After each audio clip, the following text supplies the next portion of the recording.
तर आपण जेव्हा OCD म्हणतो, खरं तर हे फार गंभीर आपण म्हणू की असं टर्म आहे आणि मानसशास्त्रानुसार हा एक मानसिक आजार आहे.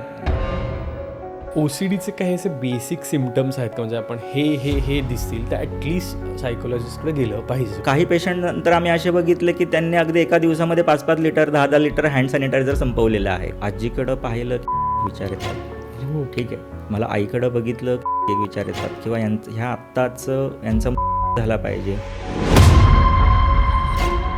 तर नेमकं मेंदूमध्ये असं काय गोष्टी घडतात जेणेकरून हे सगळं येतं आहे? मी जेव्हा त्याला विचारलं की ही वीर्याबाबत कशी काय तुला केळस उत्पन्न झाली, तर तुला की लॉकडाऊनमध्ये भरपूर वेळ होता, ठीक आहे. तर बरेचसे पॉर्न बघितले जायचे, अति हस्तमैथुन व्हायचा, मास्टरबेशन व्हायचं, पाणी पण विशिष्ट पद्धतीने तो टच नाही झाला पाहिजे भांड्यांना वगैरे, ठीक आहे. कारण की जे वीर्य आहे ते सगळीकडे लागलेलं आहे आणि ते वाटायचं. ओके. सो ती गोष्ट इतकी वाढत गेली.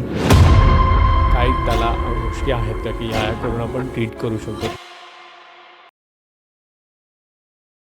मेहुणे आणि मेहुण्यांचे पाहुणे, पण हेच पाहुण्याची माहिती सांगत नाहीत, ती गोळाबेळीज पॉडकास्टवर असते. नमस्कार मंडळी, मी ऋषिकेश. गोळाबेळीज पॉडकास्टवर तुमचं खूप खूप स्वागत आहे. हो, पुन्हा एकदा आपण माइंड स्पेसची सिरीज घेऊन आलेलो आहोत आणि या सिरीजमध्ये आपण वेगवेगळ्या सायकोलॉजिस्टशी भेटणार आहोत, त्यांच्याशी वेगवेगळ्या विषयांवर गप्पा मारणार आहोत. कारण बऱ्याचदा असं बोललं जातं की मानसशास्त्र किंवा मेंटल हेल्थकडे आपण तेवढं लक्ष देत नाही. मग चला एक नवीन प्रयत्न, पुन्हा एकदा वेगवेगळ्या विषयांवर, त्यातल्या वेगवेगळ्या पैलूंवर बोलूयात. आणि आज आपल्यासोबत आहेत सायकोलॉजिस्ट विजय सर. नमस्कार विजय सर. नमस्ते ऋषी. गोळाबेळीज पॉडकास्टमध्ये तुमचं खूप खूप स्वागत आहे. धन्यवाद. आणि बेसिक आता टॉपिकला इंट्रोडक्शन मी याच्यासाठीच दिलं नाही, कारण तो टॉपिकच खूप पर्सन टू पर्सन व्हेरी होतो. मला वाटतं की त्याच्या डेफिनेशन्स पण व्हेरी होतात. तर मग आपण डायरेक्ट मला वाटतं सुरुवात प्रश्नांनी उत्तरांनी करूयात. नक्कीच. मग OCD म्हणजे काय हे मला तुम्हाला विचारायचं होतं. आणि OCDचा एकंदरीत आपण बघितलं तर काय, का असं विचारतो आहे, कारण ना आत्तापर्यंत 28 वर्ष झालेत मला, पण OCD हे मी खूप वेळा ऐकलं, पण मला ॲक्च्युली त्याची डेफिनेशन माहीत नाही आहे. कारण ऑफिसमध्ये पण असं होतं, बोलता बोलता सहज लोक बोलून जातात, आहे मला OCD आहे. आता परवा दिवशीचीच गोष्ट झाली आमच्या ऑफिसमध्ये. आम्ही चहा प्यायला बसलो होतो सगळे, आणि ती मुलगी सडन काहीतरी आमच्यात किस्सा घडला आणि ती म्हणली, आणि मुझे OCD ना उसकी वजह से मुझे नहीं चलता. तर वॉज लाईक बस वेट, नेमकं काय असं झालं. मग नेमकं काय OCD म्हणजे? जेव्हा आपण OCD म्हणतो तेव्हा आपण पहिले OCDचा फुल फॉर्म बघू. Obsessive compulsive disorder. ओके. तर हा मानसिक आजार आहे.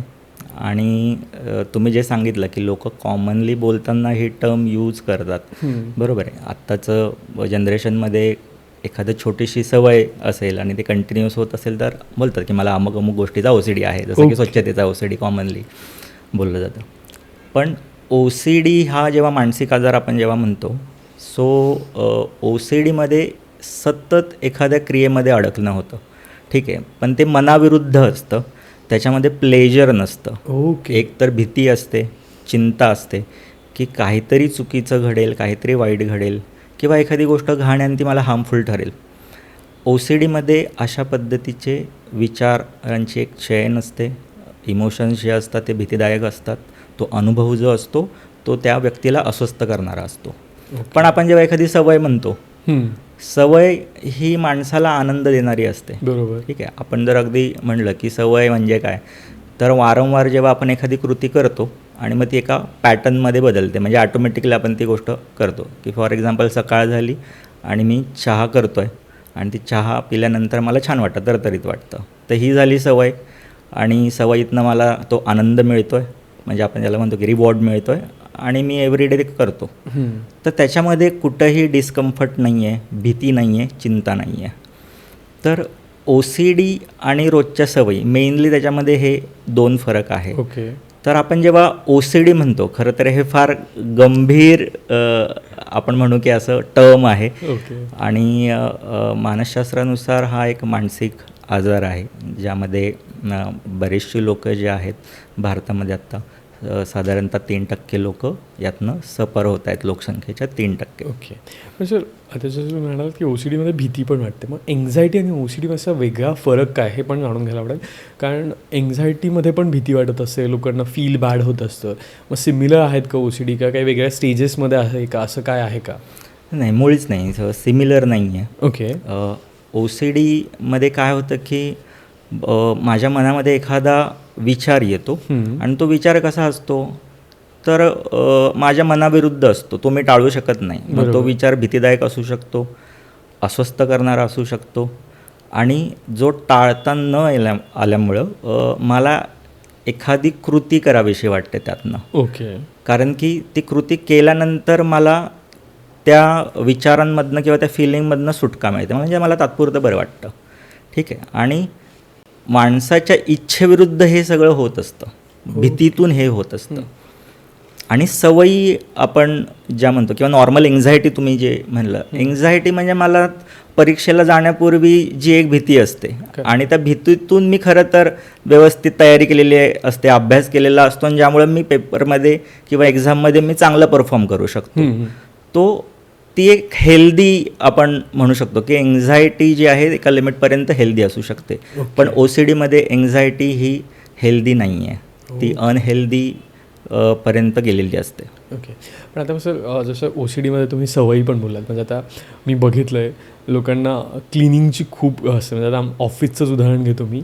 ऑफिसमध्ये माझा कलिग आहे, त्याचं असं असतं की नाही डेस्कमध्ये सगळ्या गोष्टी जिथल्या तिथे पाहिजेत, क्लीनलीनेस पाहिजे, किंवा त्याचा पेन जरी आम्ही उचलला तरी त्याचं असं होतं. मग याला OCD म्हटलं जातं का? कारण लोक अशाला पण OCDमध्ये कन्सिडर करतात.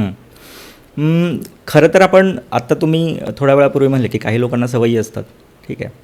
सवयी आपण कधी म्हणायचं, मी जसं सांगितलं की जोपर्यंत मला स्वतःला चांगलं वाटतंय आणि मी त्याचा आनंद घेतोय, मला कम्फर्ट मिळतोय. ओके. ठीक आहे. प्रत्येकाचे स्वभाव अशा पद्धतीचे असतील, जसं की परफेक्शनिस्ट लोक जे असतात त्यांना साफसफाई, स्वच्छता लागते, नीटनेटकेपणा लागतो. आपण म्हणतो की अमुक अमुक व्यक्ती ही नीटनेटकी आहे बाबा, अमुक अमुक व्यक्ती ही याला स्वच्छतेची आवड असते. ठीक आहे. प्लेजर मिळत असतं त्यातनं. पण OCDमध्ये तसं नसतं, प्लेजर मिळत नसतं.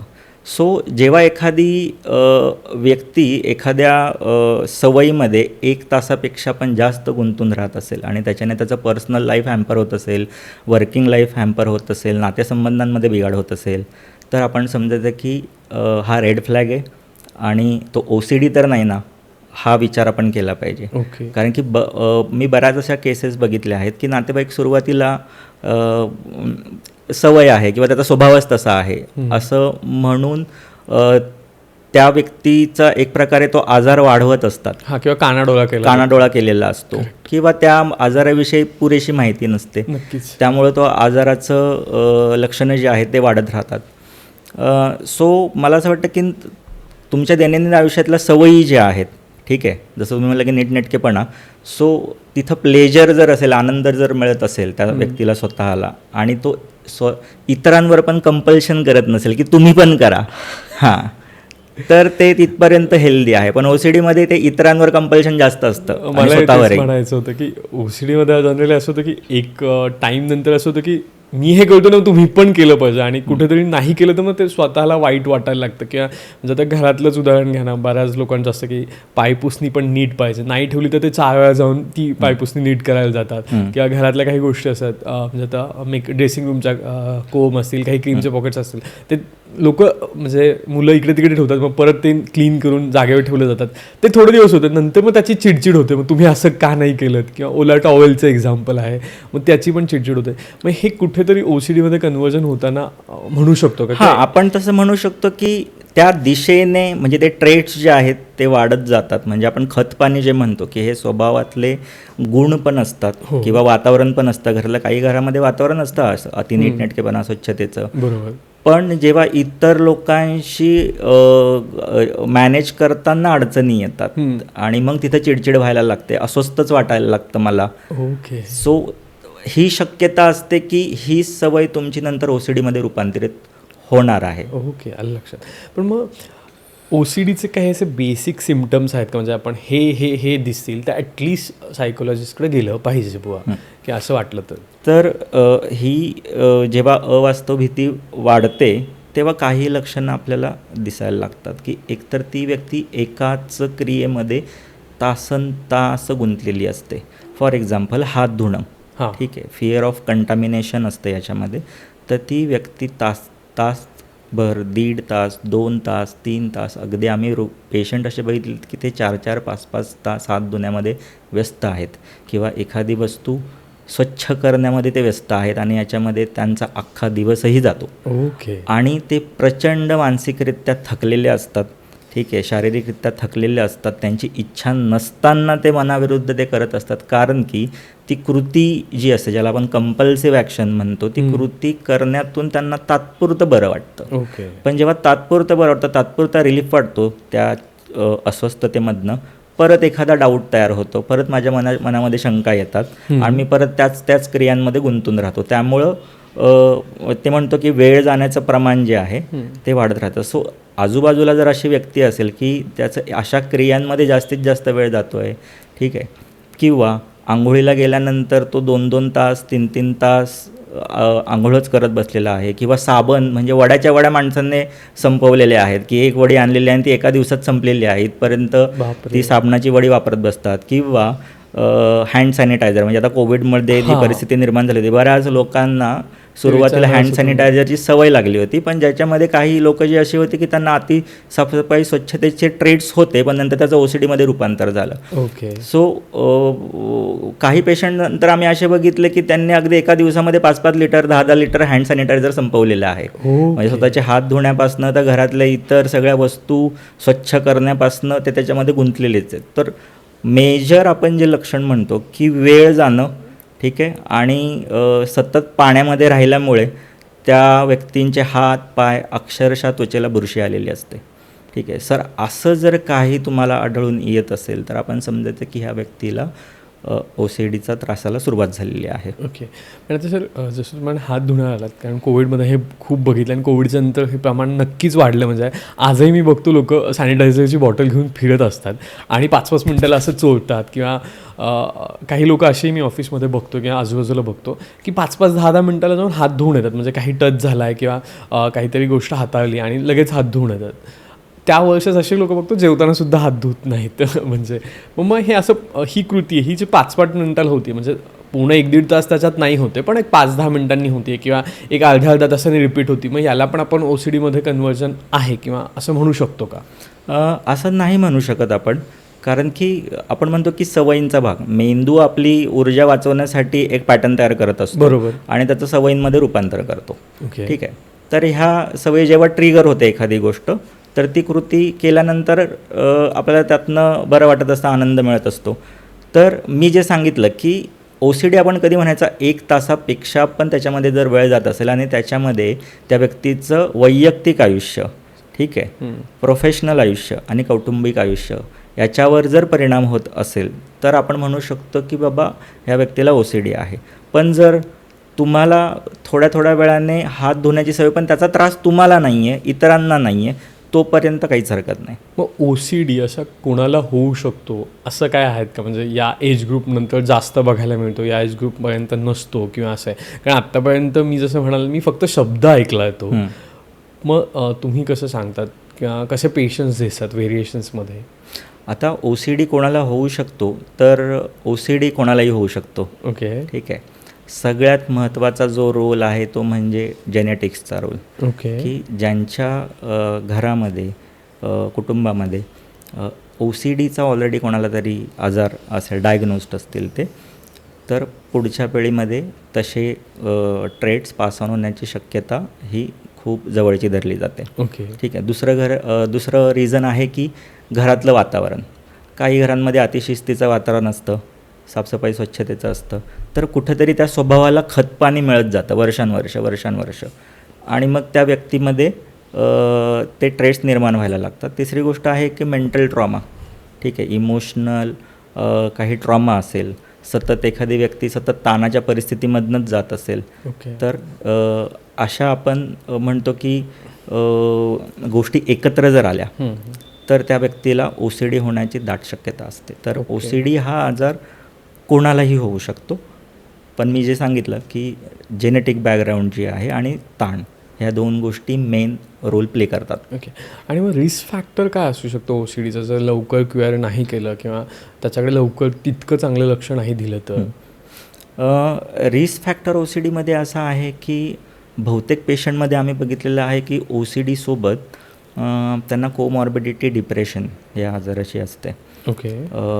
तर 80% पेशंट हे डिप्रेशन म्हणजे नैराश्यातनं पण जात असतात. ओके. तर ह्या आजाराकडं जर आपण दुर्लक्ष केलं तर त्या आजारात त्या व्यक्तीचं आयुष्य म्हणजे प्रत्येक बाबतीत वैयक्तिक, प्रोफेशनल, कौटुंबिक आयुष्य उद्ध्वस्त झालेले आम्ही पाहिलेले आहेत. ओह. ठीक आहे की ती व्यक्ती सामाजिकरित्या मिसळूच शकत नाही. ते हळूहळू एकटे पडायला लागतात किंवा आजूबाजूच्या व्यक्तींना काही कालांतराने असं वाटायला लागतं की ही व्यक्ती नाटक करते आहे, मुद्दाम करते आहे, याला जबाबदाऱ्या नको आहेत, त्यातनंही असं वागते आहे. सो आपण जे म्हणतो की अवेअरनेस नसतो मानसिक आजारांचा, तो त्यातनं पण ती व्यक्ती जास्त स्ट्रगलमध्ये जाते, रिस्क फॅक्टर वाढतो आणि जेव्हा ही परिस्थिती टोकाला जाते तेव्हा त्या व्यक्तीच्या मनामध्ये एकटेपणाची भावना, नैराश्य तर असतंच आणि त्यातनं सुसायडल थॉट की ओके. आत्महत्येपर्यंतचे विचार रनपर्यंत ती व्यक्ती पोचते. Okay sir. पण बऱ्याचदा OCD हा क्लिनलीनेसबद्दल बोलला जातो, म्हणजे जो कॉर्पोरेटमध्ये किंवा जो आत्ता जनरल वर्ड वापरला जातो तो क्लिनलीनेसबद्दल बोलला जातो. मग OCD फक्त क्लिनलीनेसमध्येच असतो किंवा दुसऱ्या कारणांमुळे पण येऊ शकतो एक तर, आणि मॉडर्न लाईफस्टाईलमुळे OCD सारखे आजार येत आहेत का खूप जास्त प्रमाणात, म्हणजे तुमचं काय ऑब्झर्वेशन आहे? आपण कॉमनली जेव्हा OCDबद्दल चर्चा करतो, OCDचं आपण नाव ऐकतो तर क्लिनलीनेस खूप कॉमन माहिती आहे लोकांना आणि स्वच्छतेचाच मला OCD आहे वगैरे असं खूप कॉमनली बोललं जातं. पण OCD हा तेवढा पुरता नाही आहे. ओके. OCDमध्ये फिअर ऑफ कंटामिनेशन तर आहेच, बरोबर. पण OCDमध्ये मला एखाद्या धार्मिक गोष्टींविषयी पण भीती वाटू शकते. ओके. ठीक आहे. म्हणजे धार्मिक गोष्टींमधले जे रिच्युअल्स असतात त्याविषयी पण गणते, त्यामध्ये मनामध्ये डाऊट येतात की अरे मी हे बरोबर केलं आहे की नाही. मग लोक तेच क्रियांमध्ये व्यस्त राहतात की सतत पाया पडत राहणं किंवा सतत मंत्र जप करत राहणं. ठीक आहे. किंवा गोष्टी सिमेट्रिकल ठेवण्याची इच्छा व्हायला लागते की गोष्टी एका विशिष्ट पद्धतीने रांगेत ठेवणं, विशिष्ट पद्धतीने आपण म्हणतो की साईजनुसार ठेवणं, असंही त्याच्यामध्ये दिसून येतं कॉमनली. कंपल्सिव्ह चेकिंग की गोष्टी सतत चेक करणं. गॅस बंद केलेला जरी असला तरी माझ्या मनामध्ये डाऊट येतो आणि मी सतत तो चेक करत बसतो. त्याच्यामध्ये तासनतास वेळ वाया जातो. कुलूप, दरवाजाचे डोर्स जे असतात ते सतत चेक करत राहणं, त्याच्यामध्ये तासनतास जातो.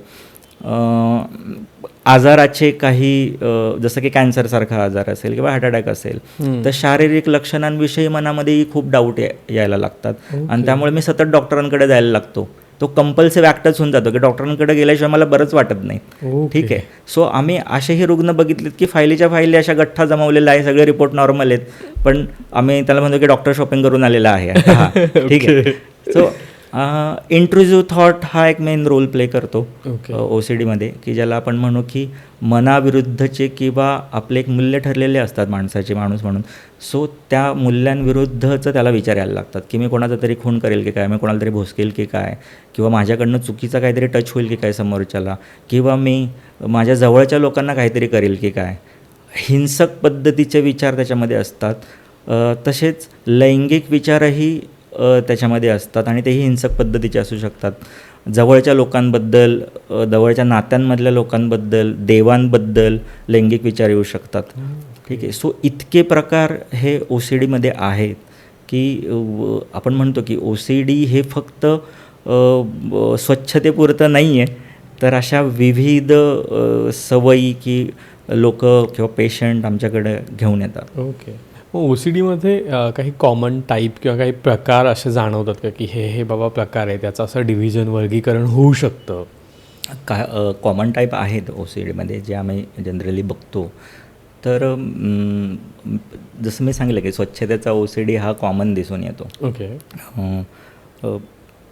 काही पेशंटचे अनुभव असे आहेत की जेव्हा ते पेशंट आमच्याकडे आलेले आहेत, तर एक पेशंट जेव्हा आला होता तो अगदी इतका कॉशियस होता माझ्या केबिनमध्ये येताना की तो दरवाजाचे जे आपल्या कडा असतात त्यालाही हात लावत नव्हता.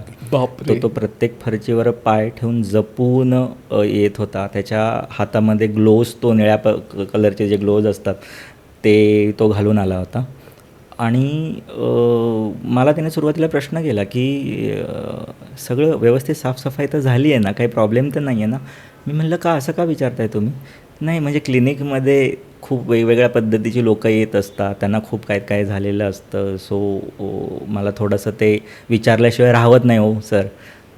मग मी त्याला थोडंसं ते उत्तर देणं टाळलं, कारण की आम्हाला ते माहीत असतं की कुठे यांना आपण ॲश्युअर करायचं आणि कुठे नाही.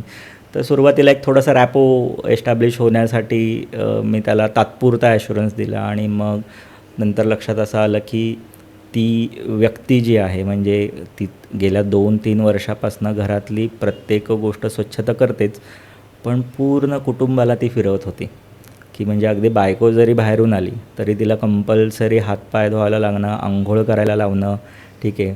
मुलगी त्याची 5 वर्षाची होती, ती शाळेतनं आली की तिचं रोज दप्तर धुणं, तो स्वतःहून सगळं दप्तर धुवायचा, कपडे धुवायचा, त्या मुलीला अंघोळ करायला लावायचा. बापरे. त्यांच्या घरी कोणी पाहुणे आले तर त्यांना हातपाय धुतल्याशिवाय तो घरात एंट्री देत नव्हता. आणि ह्या सगळ्या गोष्टींमध्ये काय झालं होतं की त्याच्या नातेसंबंधांवर खूप परिणाम झाला होता. नक्कीच. कारण की ते जोपर्यंत तुमच्यापर्यंत मर्यादित तोपर्यंत ठीक आहे, पण जेव्हा ते इतरांवर आपण म्हणतो की बंधन घालायला लागतो, तेव्हा ते लोकांना त्रासदायक व्हायला लागतं, जवळच्या लोकांना स्पेशली. करेक्ट. आणि जेव्हा मी त्याला ग्लोव्ज काढायला सांगितले, त्याच्या हाताचे स्किन जे आहे ती सगळी निघालेली होती, काळपट पडलेली होती, बुरशी आलेली होती स्किनला. त्याला मी विचारलं की हे कशामुळं? तर तो बोलला की सतत मी हात धुवत राहतो साबणाने, वेगवेगळ्या सॅनिटायझर्सने, आणि पाण्यात राहिल्याशिवाय मला काही होत नाही.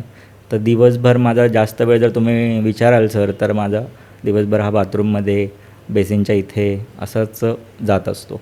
सो अशी हे एक आम्ही बऱ्याचदा कॉमनली बघतो की हात धुणं.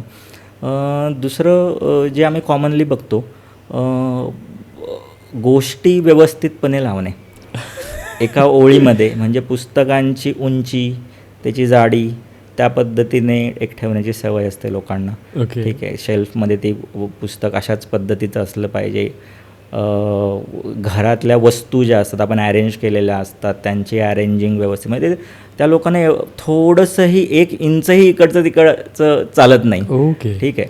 त्यामुळं थोडं जरी कोणी ते हलवलं की त्या व्यक्तीची प्रचंड चिडचिड व्हायला लागते, म्हणजे तो समोरच्या व्यक्तीवर डाफरतोच. ठीक आहे.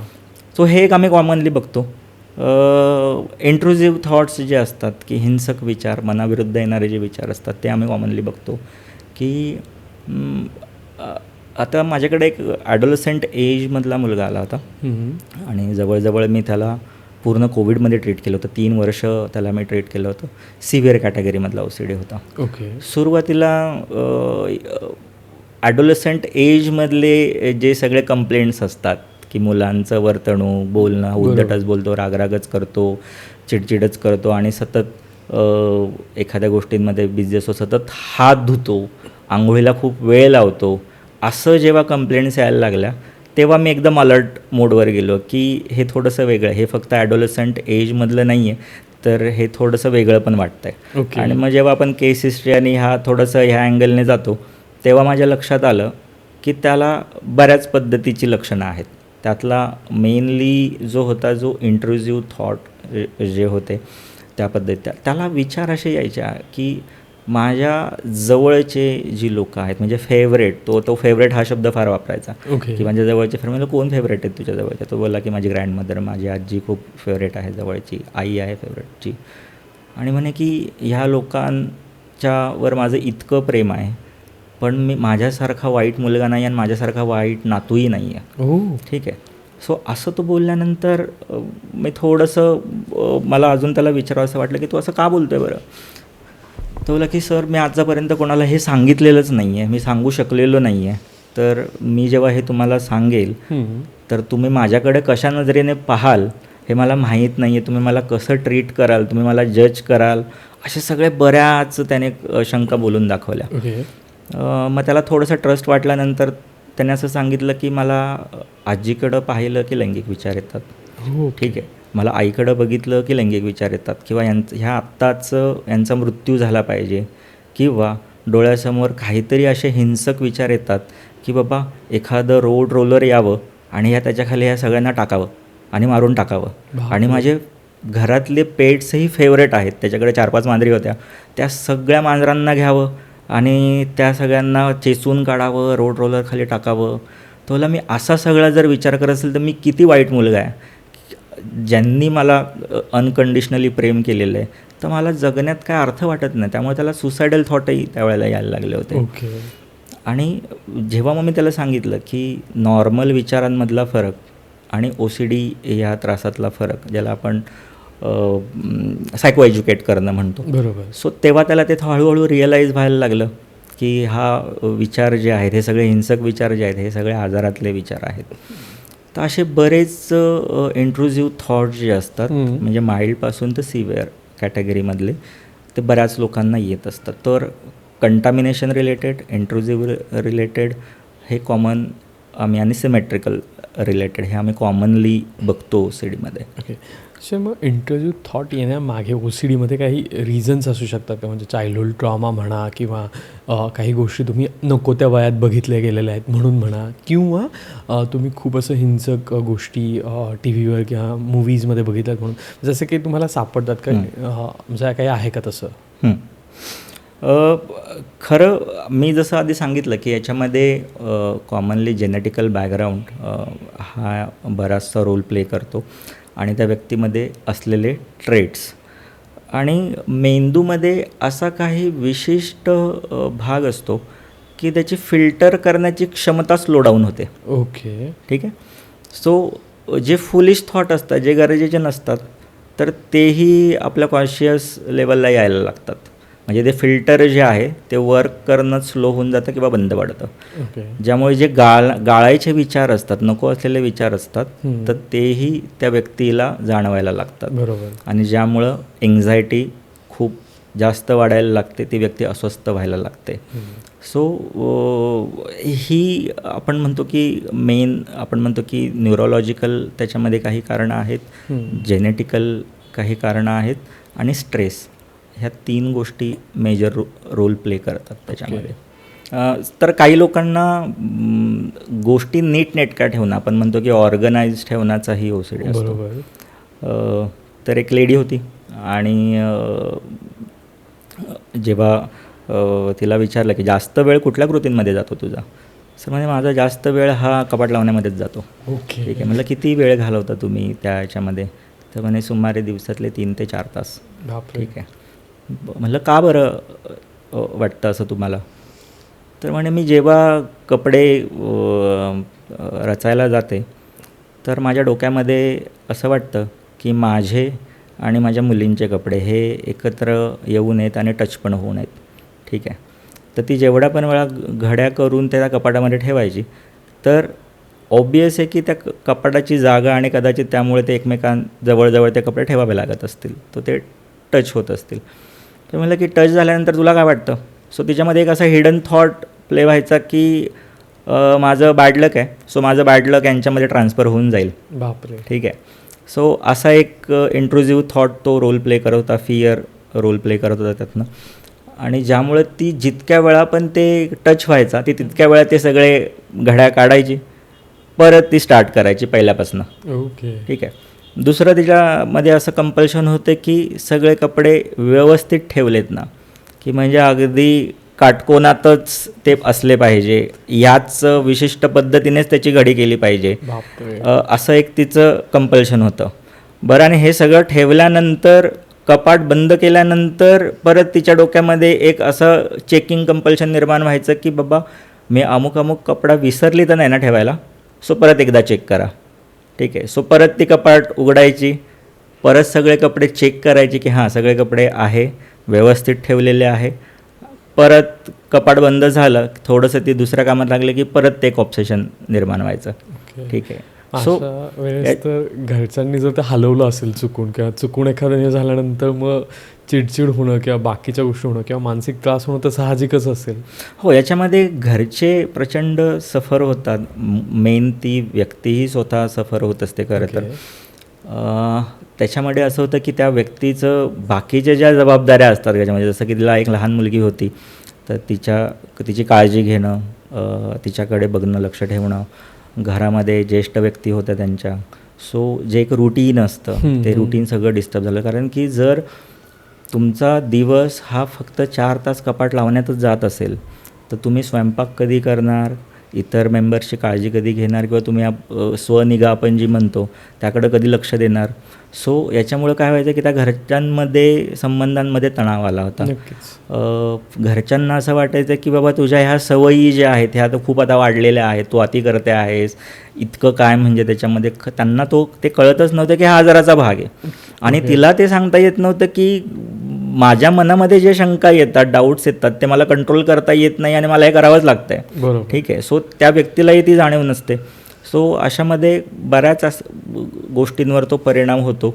आणि आपण म्हणतो की मानसिक आजाराची एखादी व्यक्ती जर घरात असेल तर ती व्यक्तीसोबत बाकीचेही लोक हे नैराश्यामध्ये गेलेले असतात, सफर होत असतात. ओके. म्हणून सर OCDला ट्रीटमेंट काय असते का काय त्याला गोष्टी आहेत का की ह्या करून आपण ट्रीट करू शकतो? कारण बऱ्याच लोकांचं असतं ना, जसं तुम्ही म्हणालात की हे घरातल्यांना सांगता येत नाही आहे किंवा सांगितल्यावर आपण त्याला अरे आजार आहे म्हणून बघत नाही, चल टाईमपास चालू आहे किंवा काहीतरीच बोलतं असंही म्हणून बघितलं जातं. किंवा जसं तुम्ही मागाशी मुलाचं उदाहरण घेतलं की मी हे सगळं जर सांगितलं तर माझ्याबद्दल तुम्ही काय जजमेंट पास कराल किंवा माझ्याबद्दल तुम्ही काय विचार कराल म्हणूनही सांगितलं जात नसावं. पण मग याच्यासाठी उपचार काय आहेत का किंवा त्याला कसं ट्रीट केलं जाऊ शकतं? सुरुवातीला जेव्हा OCD ची लक्षणं तयार व्हायला लागतात तर सुरुवातीला ती व्यक्ती सिक्रेटिव्ह सगळ्या गोष्टी करत असते. बरोबर. ठीक आहे. त्यांना ते कळत असतं की आपण काहीतरी चुकीचं करतो, इतरांपेक्षा काहीतरी हे वेगळं घडतं आहे माझ्या बाबतीमध्ये. तर सुरुवातीला ती व्यक्ती कोणालाच सांगत नाही. बरोबर. आणि याच्यामध्ये किमान 1 वर्ष, 1.5 वर्ष, 2 वर्ष निघून जातात. ओके. ठीक आहे. तर ही 1.5 वर्ष 2 वर्ष कशामुळे निघून जातात की एकतर मी जेव्हा हे कोणाला सांगेल ते लोक माझ्याविषयी काय विचार करतील. करेक्ट. ठीक आहे. की बाबा नॉर्मली लोक जर 1-2दाच हात धुत असेल तर मी तर बाबा इथं 50 वेळा हात धुतो आहे. ठीक आहे. सो मग तुला वेड लागले किंवा तुझं डोकं फिरलेलं आहे, ठीक आहे, किंवा हे काय वेडासारखं वागतो आहे. सो अशा आपण जनरली कमेंट करतो. सो आपण ज्याला म्हणतो की सोशल स्टिग्मा, ज्यामुळे बरीचशी लोक मनातल्या गोष्टी सांगत नाही. दुसरी गोष्ट आहे की OCD विषयी तितकी माहितीच नाही आहे लोकांमध्ये. ओके. की सवयी कुठपर्यंत नॉर्मल असतात आणि कुठपर्यंत त्या एका ॲबनॉर्मल लेवलला जातात. ते थिन लाईन आहे त्याच्यामध्ये. सो बऱ्याचदा आपण तो स्वभावाचा भाग, सवयींचा भाग म्हणून सोडून देतो किंवा ती व्यक्तीच तशी आहे, तिचा स्वभावच तसा आहे असं म्हणून त्याच्याकडे कानाडोळा केला जातो. सो ह्या गोष्टी वाढत जातात. तर जेव्हा 1-2-2.5 वर्ष याच्यामध्ये गेलेले असतात आणि मग जेव्हा हे घरच्या लोकांच्या रुटीनपर्यंत ते यायला लागतं, मी जेव्हा जसं म्हणलं की ती व्यक्ती कंपल्शन करायला लागते किंवा ती व्यक्ती इतकी त्या गोष्टींमध्ये अडकायला लागतं की तिच्या तासनतास झाला, तेव्हा ते विजिबल म्हणजे दिसायला लागतं घरातल्या लोकांना. आणि मग काहीतरी हे वेगळं आहे असं करून ते डॉक्टरांकडे म्हणजे सायकॅट्रिस्टकडं किंवा सायकोलॉजिस्टकडं आणलं जातं. तर OCDमध्ये ट्रीटमेंट आहे आणि OCD हा आजार बरा होणार आहे. माइल्ड टू मॉडरेट कॅटेगरीपर्यंत आपण म्हणतो की CBT सारखी ज्याच्यामध्ये ERP नावाची गोल्डन स्टँडर्ड थेरपी आहे. सो ज्याच्यामध्ये ह्या सगळ्या कंपल्सिव्ह ॲक्शन्स, थॉट कसे मॅनेज करायचे, एक प्रकारचं ट्रेनिंग दिलं जातं. ठीक आहे. कसं हँडल करायचं हे थॉट्स, ज्यामुळं बरीचशी रिकव्हरी व्हायला लागते. दुसरं आहे की सायकॅट्रिस्ट जेव्हा औषध उपचार करतात 70 ते 80% पेशंट्समध्ये औषधोपचारांची गरज लागते. सो त्याच्यामध्ये SSRIs नावाचं औषधं असतात की जे हे ऑब्सेशन्स कमी करायला मदत करतात. बेसिकली आपल्या मेंदूमध्ये सेरोटोनिन नावाचं जे केमिकल असतं त्या केमिकलची पातळी त्याच्यामध्ये कमी झालेली असते. ते केमिकलची पातळी जेव्हा कमी होते तेव्हा त्या व्यक्तीचा ब्रेन जो असतो तो सतत अलर्ट मोडला जात असतो, म्हणजे एन्झायटीमध्ये सतत हल्ला असतो आणि काहीतरी डेंजर आहे, काहीतरी चुकीचं आहे हा सतत मेसेज त्याचा ब्रेन त्याला देत असतो. त्यामुळे ती व्यक्ती सतत त्या एन्झायटीमध्येच अडकलेली असते. सो हे जेव्हा औषध उपचार केले जातात तेव्हा हे केमिकल बॅलन्स व्हायला मदत होते किंवा हे आपण जे म्हणतो की ही रसायनं जी आहेत मेंदूतली, खरं ही रसायनं पेशी ज्या आहेत, ठीक आहे, न्यूरॉन्स आपण ज्या म्हणतो, ते एकमेकांशी संवाद साधण्यासाठी ह्या केमिकल्सचाच वापर करत असतात. सो हे केमिकल्सची पातळी नॉर्मलाइज केली जाते आणि त्यातनं त्या व्यक्तीच्या सवयी कमी होण्यासाठी किंवा नैराश्यही असतं, मी जसं सांगितलं तर ते नैराश्यही कमी व्हायला मदत होते. ओके. पण जे तुम्ही थेरपी म्हणाल, मग त्या थेरपीचे थोडेफार पॉईंटर्स काय असतात? म्हणजे जर कोणाला इनिशियल लक्षणं असतील आणि त्याला ॲटलिस्ट काही गोष्टी ॲट होम ट्राय करायचं असतील, तर तो काय काय करू शकतो? अशा काही गोष्टी आहेत का? हो. आपण म्हणू की थेरपीमधल्या काही बेसिक गोष्टी आहेत त्या मी इथे सांगेल. नक्कीच नक्कीच. तर ते नॉर्मल विचार आणि OCDचे विचार हे ओळखणं फार गरजेचं आहे की नॉर्मल विचारांमध्ये आपल्याला त्रास होत नाही. ते विचार येतात आणि जातात. त्यातले जे विचार असतात ते अस्वस्थ करणारे असतात, भीती निर्माण करणारे असतात, बरोबर. चिंता निर्माण करणारे असतात आणि त्याच्यामध्ये काहीतरी एखादी कंपल्सरी कृती करावीच लागते. ठीक आहे. हा मेन आपला फरक असतो त्याच्यामध्ये. दुसरी गोष्ट आहे की आपण थेरपी ह्या अँगलने थोडंसं बेसिक जर बघितलं तर याच्यामध्ये एन्झायटी जास्त असते. ओके. तर स्वतःला थोडंसं रिलॅक्स करणं, ज्याच्यामध्ये थोडी ब्रिदिंग टेक्निक, की ते वाईट विचार जर आले तर ब्रिदिंग टेक्निक वापरणं, दीर्घ श्वास घ्या आणि सोडा. सुरुवातीला जो गोंधळ असतो की हे माझेच विचार आहेत, हां. तर हा फरक ओळखणं फार गरजेचं आहे. तर आम्ही बऱ्याचदा म्हणतो की जेव्हा हे रिपिटेटिव्ह थॉट येतात तर त्यांना OCD असं नाव द्या, की हे OCDमधले विचार आहेत, हे माझे विचार नाही आहेत. आणि जेव्हा OCDचे विचार म्हणून तुम्ही त्याच्याकडे बघायला लागतं तेव्हा तुम्ही त्याच्याकडे एक ऑब्जेक्टिव्हली तुम्ही त्याला ट्रीट करू शकता, जेणेकरून एक डिटॅचमेंट यायला लागते त्या विचार आणि त्यामुळे ती व्यक्ती त्याच्यामध्ये इन्वॉल्ड होत नाही, त्रास कमी व्हायला लागतो. ठीक आहे. आणि तिसरी गोष्ट आम्ही ज्याला म्हणतो की रिलॅक्सेशन थेरपी जनरली करणं गरजेचं असतं त्याच्यामध्ये, की निवांत पडून राहा, कुठलाही बॉडीवर मनावर स्ट्रेस नको. एखादं तुम्ही मंद संगीत ऐकू शकता किंवा नुसतंच जरी पडून राहिलं तर तो जो एक विचारांचा वेव्ह जी आलेली असते ती जाऊ देणं हे योग्य ठरतं. सो असे काही टेक्निक्स ज्या आहेत त्या आपण वापरू शकतो. पण समजा हे मॅनेज नाही झालं की तुम्हाला अनमॅनेजेबल वाटतात, तेव्हा मात्र तुम्हाला प्रोफेशनल्सची मदत घ्यायची आहे, थेरपिस्टची मदत घ्यायची आहे, सायकॅट्रिस्टची मदत घ्यायची आहे. ओके. खरं OCDमध्ये कसं आहे की ह्या तात्पुरत्या टेक्निक नाही कामात येत. बरोबर. त्याच्यामध्ये विचारांमध्ये आपण जे म्हणतो की डिफरन्शिएट करणंच गरजेचं असतं. हां. ग्राउंडिंग टेक्निक वगैरे ह्या ज्या आहेत त्या आपण नॉर्मल एन्झायटीमध्ये कामात येतात. पण OCDमध्ये त्या विचारांची ओळख होणं खूप गरजेचं असतं, की माझे विचार आणि OCDमधले विचार हे जर डिफरन्शिएट करता आले तर बराचसा रिलीफ जो आहे तो त्या व्यक्तीला मिळतो. ओके. आता बरेचसे आपण बेसिक जेव्हा आम्ही काही गोष्टी सांगतो पेशंटला इनिशियली की बाबा त्या विचारांकडे दुर्लक्ष करतो, विचार आला तर तो पास ऑन कर. ओके. बरेचसे पेशंट त्याच्यामध्ये अडकून राहतात, भाव देतात त्या विचारांना, तर तो पास ऑन करणं पण गरजेचं असतं. अशा आपल्या दैनंदिन आयुष्यामध्ये खूप सारे विचार येत असतात, फुलिश विचार येत असतात.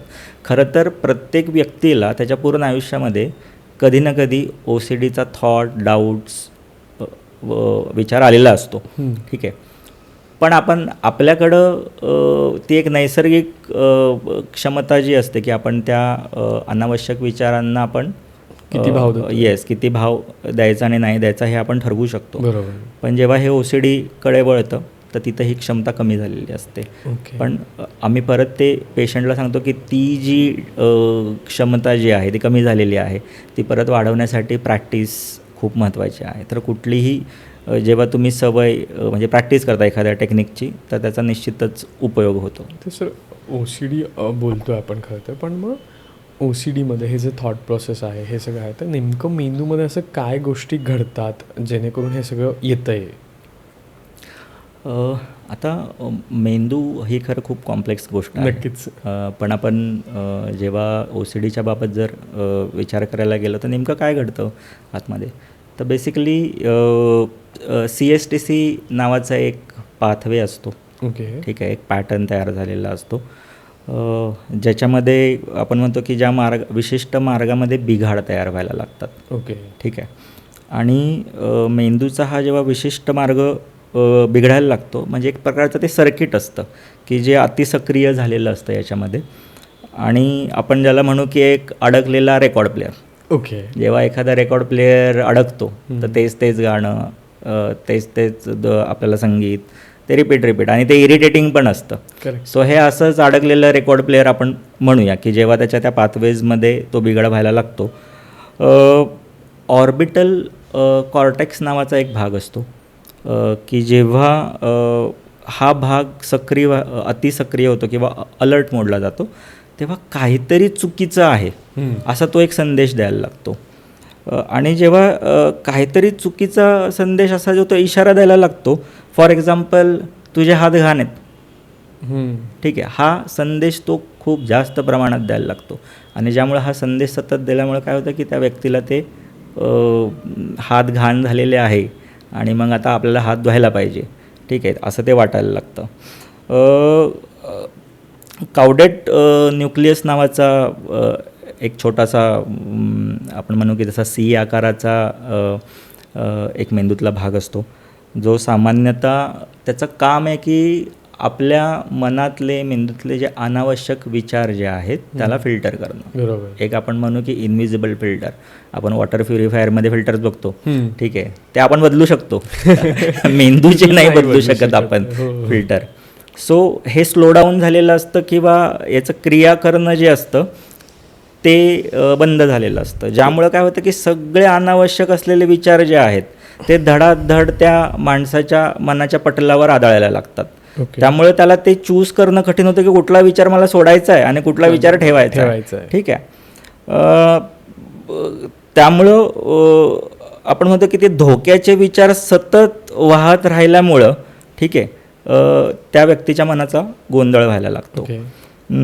थॅलॅमस नावाचा मेंदूचा भाग आहे की जो आपण म्हणतो की हा भाग आपल्याला कृती करायला उद्युक्त करत असतो, मोटिवेट करत असतो की बाबा जेव्हा हात घाण झालेले आता तुम्ही हात धुवा असं तो सांगत असतो. पण जेव्हा ह्या सर्किटमध्ये बिघाड व्हायला लागतो, ठीक आहे, तेव्हा आता माझे हात धुवून झालेले आहेत हा जो मेसेज मिळणं जे आहे ते बंद पडायला लागतं. म्हणजे तुझं काम पूर्ण झालेलं आहे आता, हे मेसेज मिळणंच बंद होऊन जातं. सो त्यामुळं काय होतं की तो मेसेज मिळणं जेव्हा बंद होतं तेव्हा त्या व्यक्तीला सतत तो धोक्याचा इशारा मिळणं, ठीक आहे, तो धोक्याचा इशारा मिळाल्यामुळं मला ती कृती करावीशी सतत वाटणं, ह्या गोष्टीमध्ये कंप्लीट होत ती अडकून राहते. सो हा संपूर्णपणे आपण म्हणू की हा एक सर्किटचा बिघाड आहे.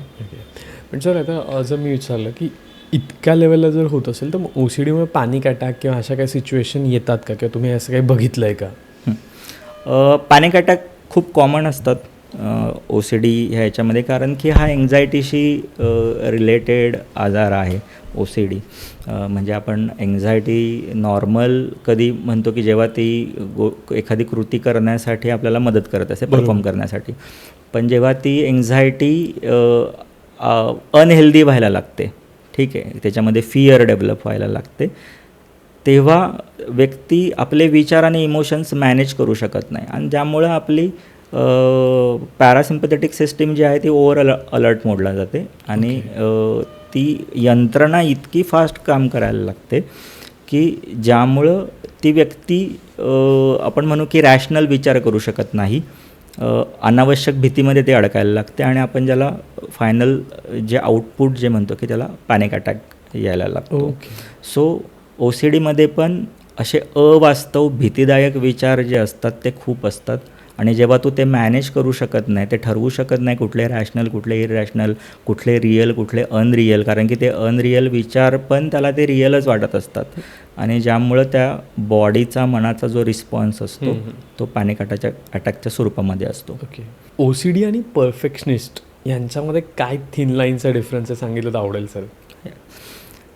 आता परफेक्शनिस्ट आपण हा शब्द माझ्या मते आमिर खानचे पिक्चर खूप सारे जेव्हा येऊन गेले तेव्हा तो सगळ्यांनाच खूप म्हणजे जवळचा वाटणारा शब्द होता आणि आपण पण परफेक्शनिस्ट असावं असं पण आपल्याला कुठंतरी वाटून जातं, कारण की परफेक्शनिस्ट लोकांचं कौतुक होतं, परफेक्शनिस्ट लोक त्यांच्या कामामध्ये परफेक्ट असतात, ठीक आहे, परफेक्शनिस्ट लोक प्रगती त्यांनी खूप केलेली असते त्यांच्या कामाच्या त्या पद्धतीमुळं आणि बऱ्याच लोकांना हे जमत नाही, त्यामुळे ते हवं असं वाटतं.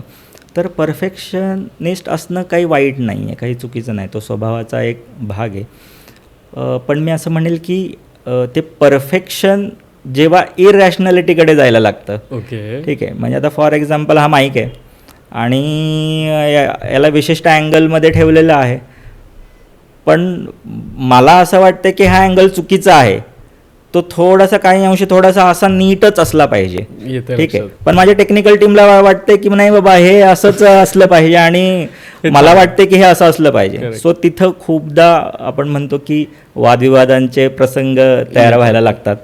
सो आता विचार करा की जर एखादा परफेक्शनिस्ट बॉस असेल, ठीक आहे, किंवा ऑफिसमधला हेड असेल आणि त्याच्या हाताखालचे जी लोक असतील, तर त्या लोकांची काय हालत होत असेल काय, की त्याला त्याच्या फ्रेममध्ये जोपर्यंत ते वाटत नाही आहे की हे माझ्या फ्रेममध्ये बसणारं नाही आहे, तर तोपर्यंत तो त्या बाकीच्या व्यक्तींना त्रासदायक ठरतो तो बॉस. नक्कीच नक्कीच. ठीक आहे, आणि असे बॉस कोणालाच आवडत नाहीत, खूप जास्त परफेक्शनिस्ट असेल. हे पण जनरली आपण असं बघतो की आपल्या सिनियर लेवलचे जे व्यक्ती असतात ते जनरली त्यांच्या कामामध्ये परफेक्शनिस्ट असतात, निपुण असतात, नक्कीच. त्यांना खोलात जाण्याची ती क्षमता असते. प्रत्येक गोष्टीच्या हे लोक खोलामध्ये जातात, डिटेलिंगमध्ये जातात.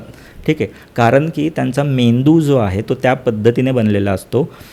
एरर्स जे आहेत, एरर फाइंड आउट करण्याची पण जी स्किल आहे त्या ॲक्च्युली मेंदूमधला एक असा भाग असतो की जो ह्या लोकांमध्ये जास्त ॲक्टिवेट असतो, त्यामुळे ते इझिली एरर फाइंड आउट करतात. Correct. ठीक आहे, आणि काही लोक असतात की त्यांच्या स्वभावात नाही, आपण म्हणतो की हा व्यक्ती थोडासा गचाळ आहे किंवा कॅज्युअल आहे त्याच्या म्हणजे किंवा वरवरचं काम करतो, पण ॲक्च्युली पूर्णपणे आपण ते चुकीचं नाही म्हणू शकत. तर त्या व्यक्तींना ते एरर दिसत नाहीत, त्या व्यक्तींना ते पीक डिटेलिंग दिसत नाहीत, किंवा त्यांना ती तशी इच्छा होत नाही की इतकं हे परफेक्ट असलं पाहिजे, कारण की त्यांचा मेंदू त्यांना सांगतो की नाही आता हे बरोबर sufficient आहे, हे सफिशियंट आहे एवढं. Correct. ठीक आहे. सो मी जसं सांगितलं की OCDमध्ये जेव्हा ते स्वतःला आणि इतरांना त्रासदायक होत असेल आणि त्याच्यामध्ये तासनतास, आता समजा हा बॉस जर त्याला OCD झाला, परफेक्शनिस्ट बॉस जर OCD झाला, तर त्याचे प्रोजेक्ट जे आहेत ते डिले होतील सगळे. ओके. ठीक आहे, म्हणजे टीमकडनं ते कंप्लीट केले जात आहेत, पण तो इतका चेकिंगमध्ये अडकलेला आहे आणि इतका त्या याच्यामध्ये अडकलेला आहे, त्याला ते परफेक्शन वाटतं आहे, पण आता ते चेकिंग कंपल्शन इतकं वाढलेलं आहे की ते प्रोजेक्ट पुढे जायलाच डिले होत आहेत. म्हणजे महिन्याभरात हा प्रोजेक्ट कंप्लीट करत असेल तर त्याला 1.5 महिना, 2 महिना किंवा 3 महिने लागत आहेत. Correct. तर आपण म्हणतो की ती ही एक थीन लाईन आहे. ठीक आहे, की हॅम्पर जोपर्यंत होत नाही स्वतः आणि इतर, तोपर्यंत सगळं काही ठीक चाललेलं आहे. नक्कीच. सर, तर तुम्ही मुलाचं त्या केस सांगितली टीनेजमधला, तर मग लहान मुलांच्या केसेसमध्ये पण OCD असतो का? असेल तर तो कसा ओळखायचा? कारण त्यांना तर सवय आपणच लावत असतो, राईट? मग ते कसं? खूप चांगला प्रश्न आहे ऋषिकेश. तर लहान मुलांमध्ये OCDची लक्षणं दिसतात. साधारणतः ती वयाच्या 10 वर्षापासून 8 ते 10 वर्षामध्ये ते दिसायला लागतात. ओके. आणि हे कसं ओळखायचं, तर तुमचं मूल शाळेतल्या वह्यांमध्ये सतत लिखाण करताना खाडाखोड करत असेल, की म्हणजे ते एखादं स्पेलिंग लिहितं आहे, त्याच्यावर काट मारत आहे, परत ते स्पेलिंग लिहितं आहे, परत त्याच्यावर काट मारत आहे. ठीक आहे, किंवा एखादी गोष्ट ते वाचतं आहे आणि त्याचं समाधान होत नाही, परत ते बरोबर असूनसुद्धा पण परत ते वाचतं आहे ती गोष्ट. ठीक आहे, तर हे एक मुख्य लक्षणं दिसून येतात लहान मुलांमध्ये. दुसरी गोष्ट आम्ही खूप कॉमनली सिम्पटम्स मुलांमध्ये बघतो की जेव्हा टाईल्स, आपण म्हणजे घरामध्ये टाईल्स लावलेले असतात, तर टाईल्समध्ये त्या 2 टाईल्सच्या मध्ये जो गॅप निर्माण झाला असतो, ज्याला आपण भेग म्हणतो, ठीक आहे, रेष म्हणतो, तर त्या रेषेवरनंच चालायचं किंवा विशिष्ट टाईल्सवरनंच चालायचं. ओके, नेहमीच. हां, तर ते एक विशिष्ट त्या रेषेवरनंच चालतात किंवा टाईल्सवरनं चालतात असं जेव्हा दिसायला लागतं आणि हे रिपिटेटिव्ह घडायला लागतं, तेव्हा समजायचं की हे OCDची लक्षणं आहेत. ओके. ठीक आहे, आणि इमिजिएट तुम्ही चाइल्ड सायकॅट्रिस्ट, सायकोलॉजिस्टकडं दाखवू शकतात, कारण की हीच लक्षणं जी आहेत ते मोठं आपण म्हणतो की स्वरूप पुढं त्याचं निर्माण होतं आणि मग जे क्लासिकल OCDमध्ये त्याचं रूपांतर व्हायला सुरुवात होते. आणि आम्ही जेव्हा पेशंटमध्ये बघतो की आणि त्यांचं लहानपण बघतो, तर त्यांच्या सगळ्यांमध्ये ही कॉमन लक्षणं होती कधी ना कधी. फक्त ते टाईमनुसार म्हणा किंवा वयानुसार ती परत त्याची इंटेन्सिटी कमी झालेली असते किंवा त्याने काहीतरी असं ट्रिक केलेली असते की त्यातनं ते बाहेर पडलेले असतात. पण कधी ना कधी ते पूर्ण म्हणजे जेव्हा ते अडल्ट कडे वळतात तेव्हा काहीतरी एक निमित्त घडतं आणि मग परत ते ट्रिगर व्हायला लागतं. ओके. सर, तुम्ही परफेक्शनिस्ट बॉसचं एक्झाम्पल घेतलं, पण आपण बघतो की घरामध्ये पण आई हा प्रकार आता थोडासा परफेक्शनिस्ट व्हायला लागलेला असतो की असतो बऱ्याच घरांमध्ये आणि आपण बघतो आणि आईला पण असतं की नाही किचनची वस्तू इथेच पाहिजे, घरातलं हे सामान इथेच पाहिजे. मग तिला पण आपण OCD आहे असं म्हणू शकतो का, किंवा कुठल्या आई कॅटेगरीला म्हणण्यापेक्षा कुठल्या आईला OCD असू शकते हे कधी ओळखायचं? कारण बऱ्याच असं होतं ना की मुलं मोठी झाल्यानंतर खूप गोष्टी वेगळ्या होतात, म्हणजे त्यांच्या बिहेवियरमध्ये किंवा मोनोपॉज फेजमध्ये पण खूप चिडचिड होते त्यांची आणि मग त्या छोट्या छोट्या गोष्टींवर चिडचिड करायला लागतात. मग OCD वर्सेस या फेजेस ऑफ त्यांच्या हार्मोनल चेंजेसचा काही रिलेशन्स असू शकतं का? ओके, सो OCD जी पेशंटमध्ये सगळ्यात जास्त लक्षणं दिसण्याचा जो काळ असतो तो वय वर्ष 19 ते वय वर्ष 25 पर्यंत. ओके. 80% लोकांमध्ये ही लक्षणं इथं ते दिसायला लागतात. ओके. पण काही लोकांमध्ये ही लक्षणं तेव्हा दिसून पण पुढं ते कॅरी फॉरवर्ड पण होत असतात, किंवा मी जे म्हणलं की अनडायग्नोस्ड किंवा दुर्लक्ष केलं गेलेलं असतं. तर मिडल एजमध्ये किंवा लेटर ऑन एजमध्ये म्हणजे तुम्ही आईचं उदाहरण दिलं तर आम्ही बऱ्याच स्त्रियांमध्ये असं बघितलं आहे की कामवाली बाई पण असते त्यांच्याकडे कामाला. बरोबर. आणि ती कामवाली बाई सगळे भांडे स्वच्छ धुते, ठीक आहे, ती ओटा व्यवस्थित पुसते, फरची व्यवस्थित पुसते आणि ती निघून जाते.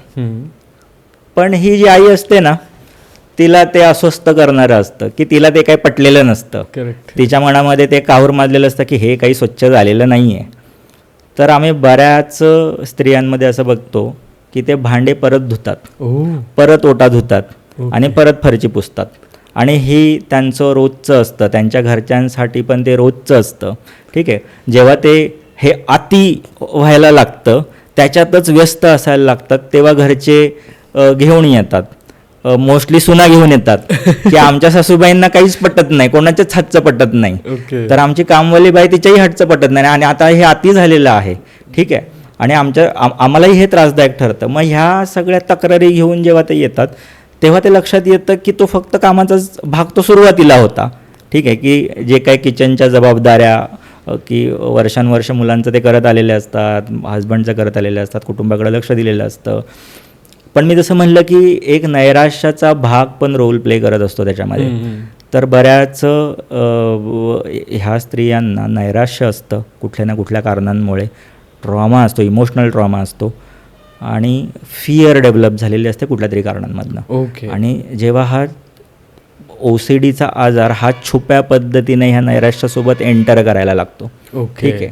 आणि मग ते स्वभाव आणि प्लस आजाराचा भाग याची जेव्हा एक मिसळ तयार व्हायला लागते, ठीक आहे, मग ते आयडेंटिफाय करता येत नाही की अरे अर्धे जण म्हणतात आई तर सुरुवातीपासून अशीच आहे, ठीक आहे. आणि अर्धे जण जी नवीन घरात आलेली व्यक्ती असते सुनबाई, ती म्हणत असते की नाही हे काहीतरी वेगळं आहे, कारण की ती एकतर नव्या पिढीतली असते, तिला थोडंसं ते वेगळं वाटत असतं की हे काहीतरी ॲबनॉर्मल आहे. पण आता सासूबाईंना कसं बोलायचं, ठीक आहे, किंवा घरच्यांना कसं बोलायचं की यांना काहीतरी हा वेगळा त्रास आहे, ठीक आहे. सो अशा सगळ्या कॉन्फ्लिक्टमध्ये काय होतं की वेळ जातो, ठीक आहे. आणि म्हणजे स्वच्छतेचा जो OCD आहे तो ह्या आई लोकांमध्ये, सासू लोकांमध्ये कॉमनली तो दिसायला लागतो. पण अगेन मी जे सांगितलं की त्याच्यामधला वेळ म्हणजे 1 तासापेक्षा जास्त वेळ जर जात असेल, ते त्यांना हॅम्पर होत असेल, बाकीचे रुटीन डिस्टर्ब होत असेल, तर हे पण लक्षात घेणं गरजेचं आहे, ठीक आहे. नाहीतर उद्या सगळ्या आयांकडे आणि सासवांची रांग पुढे लागायची की तुम्ही डॉक्टर हे काय सांगितलं. तर नाही, सवयी आणि OCD यामधला फरक तो असा आहे. मला वाटतं आई का ओरडते हे पण बघून घेतलं पाहिजे. तुम्ही जर एक गोष्ट 10 वेळा जागेवर नसेल ठेवत आणि ती पॅनिक होत असेल तर मे बी तो कारण वेगळं आहे, ते OCD नाही आहे. ते OCD नक्कीच नाही आहे, तो शिस्तीचा भाग आहे. प्रत्येक घरामध्ये एक नियम असतात की जे नियम मोडलेले जनरली वडिलांना आईला आवडत नसतं, ठीक आहे. तो लावण्याचा प्रयत्न असतो आणि मेंदू चांगल्या सवयी पटकन शिकत नाही, कारण की त्यातनं त्याला प्लेजर पटकन मिळत नसतं. मेंदू शॉर्टकट बघत असतो, सगळ्यात आळशी ऑर्गन आहे, ठीक आहे. त्यामुळं चांगल्या सवयी आपल्याला उशिरा लागतात. त्यामुळं आईची कस लागत असते मुलांना शिस्त लावणं. त्यामुळं मुलांना किंवा घरातल्या लोकांना असं वाटतं की नेहमीच किरकिर करते, नेहमीच तिला घरातलं इथंच पाहिजे असतं वगैरे वगैरे. करेक्ट. त्याला आपण OCD नाही कन्सिडर करायचं, Yes. पण खूप महत्त्वाचं आहे. आपण हे सगळं बोलतोय, पण आता जसं मी पण म्हणालं की 28 वर्षांमध्ये मी फक्त नाव ऐकतो OCDचं, मला टर्म माहीत नव्हती. मग हे Tier 2 आणि Tier 3 सिटीजमध्ये कसं आहे एक तर जाणवायला आवडेल, किंवा तिकडचे पेशंट्स येतात का, तिकडच्या काही केसेस येत आहेत का, आणि तुमचा काय अनुभव आहे याबद्दल? आता जर आपण बघितलं की भारताची लोकसंख्या 146 करोडच्या आसपास आहे, बरोबर. तर आपण त्यातले 3% संशोधनानुसार जर लोकसंख्या बघितली तर ते OCDने ग्रस्त आहे. म्हणजे आपण म्हणू की 1000 लोकांच्या मागे, म्हणजे एखाद्या मॉलमध्ये 1000 लोक आहेत, तर त्यातली 12 ते 30 लोक ही OCDने ग्रासलेली आहेत. त्यातल्या त्यात शहरी भागामध्ये OCDचं प्रमाण जास्त आहे. ओके. ठीक आहे. ग्रामीण भागांमध्ये तसं OCDचं प्रमाण हे कमी आढळून आलं. तर त्याच्यामागे वेगवेगळी कारणं आहेत की एकतर हे काहीतरी वेगळं आहे असं समजून मदत घेणं, हा भाग म्हणजे प्रोफेशनलकडं मदत घेणं हा भाग कमी असू शकतो. नक्कीच. ठीक आहे. किंवा आपण अंधश्रद्धा हा जो एक भाग आहे, जो खरं तर शहरी भागामध्येही आम्हाला दिसतो, पण आपण म्हणतो गावच्या भागांकडे पहिलं जे त्यांच्यासाठी मदत घेण्याचं पहिलं जे एक ठिकाण असतं तो एकतर देव किंवा एखादा बुवा बाबा. करेक्ट. की काहीतरी विचित्र वाटतं आहे किंवा काहीतरी हा घरातली व्यक्ती झपाटल्यासारखं करते आहे, एकाच गोष्टीमध्ये अडकून बसलेली आहे, असंच का करते, काहीतरी कोप झाला आहे का देवाचा. हो. आणि मग त्याकडे ते वळतात, तिथं तो एक वेळ जातो.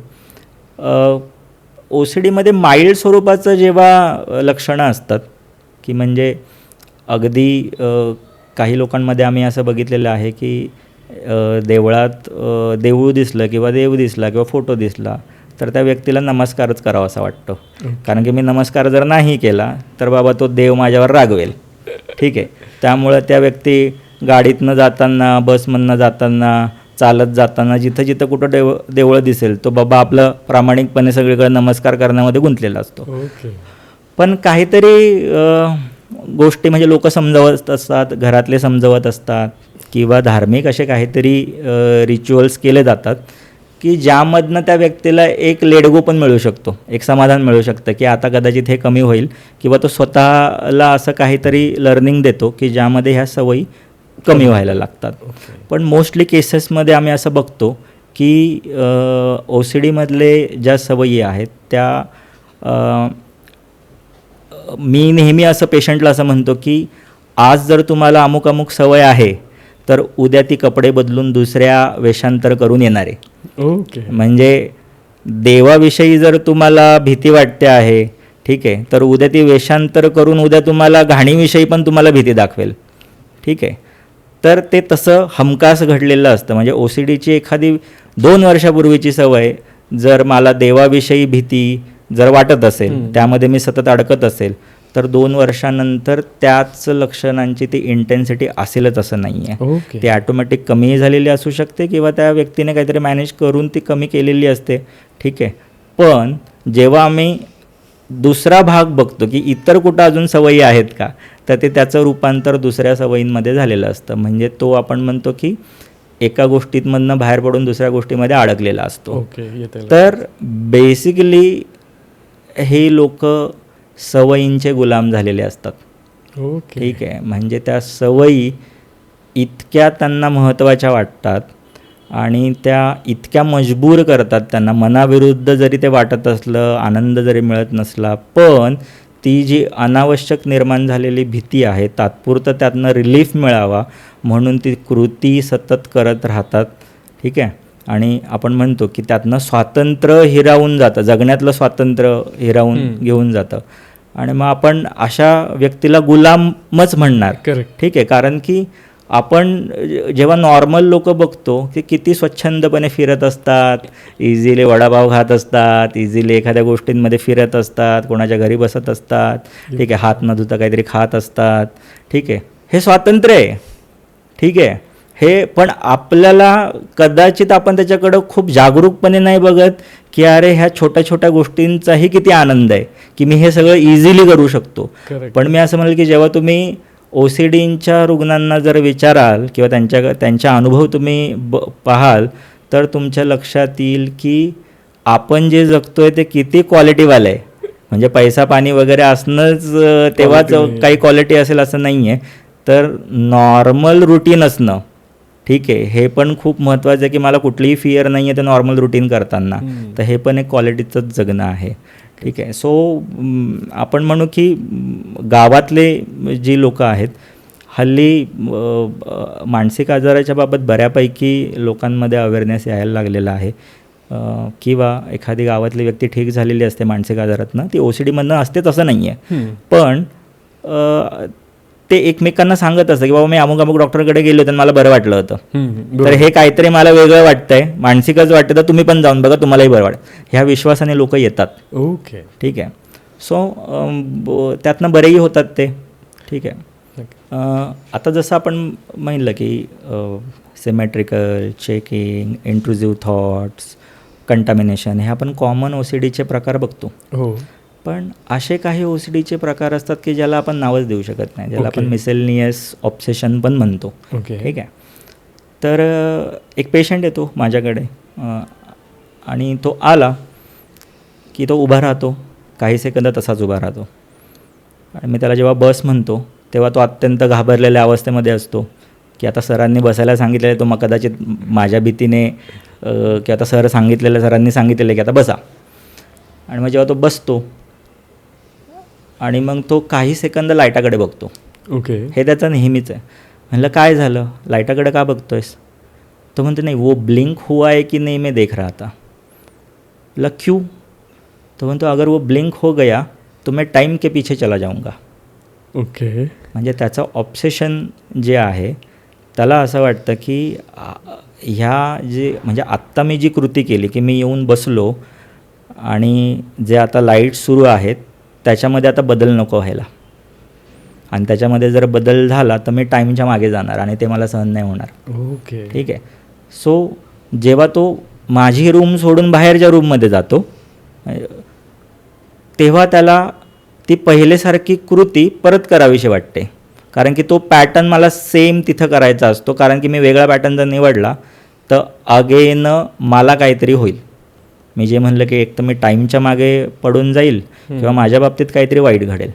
त्यामुळे ती व्यक्ती म्हणजे ती पेशंट जी आहे ती येते तेव्हा सहज लाईट बंद करणं, सहज चप्पल काढणं, एका ठिकाणी सहज वेटिंग रूममध्ये बसणं, ह्या कुठल्याही कृती ती सहजपणे करत नाही. ओके. ठीक आहे. सो ह्या सगळ्या विचार, जे भीतीदायक विचार जे असतात ते सगळे त्याला अडथळा निर्माण करत असतात. ठीक आहे. असे अजून बरेचसे काही उदाहरणं देता येतील की आता चेकिंग कंपल्शन्समधलंच उदाहरण आहे. म्हणजे कॉमनली बघतो पण ते प्रेझेंट होताना फार वियर्ड पद्धतीने प्रेझेंट होतं. ओके. IT मधला व्यक्ती आहे आणि त्याचा सकाळची जी वेळ आहे पूजेची वगैरे त्याच्यामध्ये त्याचे 3 तास जातात. ओके. ठीक आहे. बापरे. आणि त्याच्यामुळे त्याला रोज ऑफिसला जायला उशीर होतो. मी त्याला विचारलं का रे एवढा उशीर का होतो? तो म्हणतो की सर 3 तास पूजेमध्येच गेले तर काय होणार आहे म्हणे. तर आता हल्ली तो मला जेव्हा भेटला म्हणजे लास्ट वीकमध्ये, तेव्हा तुम्हाला म्हणलं की आता मी हे रुटीन चेंज केलेलं आहे, आता मी दिवसाच्या शेवटी हे सगळं करतो. म्हणलं का रे? तो म्हणतो की एवढा वेळ जातो ते मला परवडत नाही म्हणे, त्यामुळे मी आता सगळ्यात रुटीनच्या शेवटी ठेवलं. म्हणलं काय बरं असा त्रास होतो तुला? तर त्याने सांगितलं की जेव्हा मी कुठलेही स्तोत्र म्हणतो छोटे किंवा मंत्र म्हणतो देवासमोर, तेव्हा मला असं वाटतं की एखादा शब्द चुकला ओके. किंवा एखादा मंत्र चुकला आणि ते मला डोक्यामध्ये राहतं ओके. की आता हे चुकलं आहे. ठीक आहे. मग याच्यामध्ये मला हे सगळं करत असताना नामस्मरण पण करायचं असतं. ठीक आहे. तर जेव्हा मी हे चुकतो तेव्हा माझं नामस्मरण मिस होतं आहे की काय असं मला वाटायला लागतं. ओके. आणि मग मला परत ते चेक करावं लागतं, परत करेक्ट करावं लागतं तो मंत्र, आणि मला नामस्मरण पण ते योग्य पद्धतीनेच झालं पाहिजे. ठीक आहे. सो ह्या सगळ्या गोष्टींमध्ये मी अडकून जातो.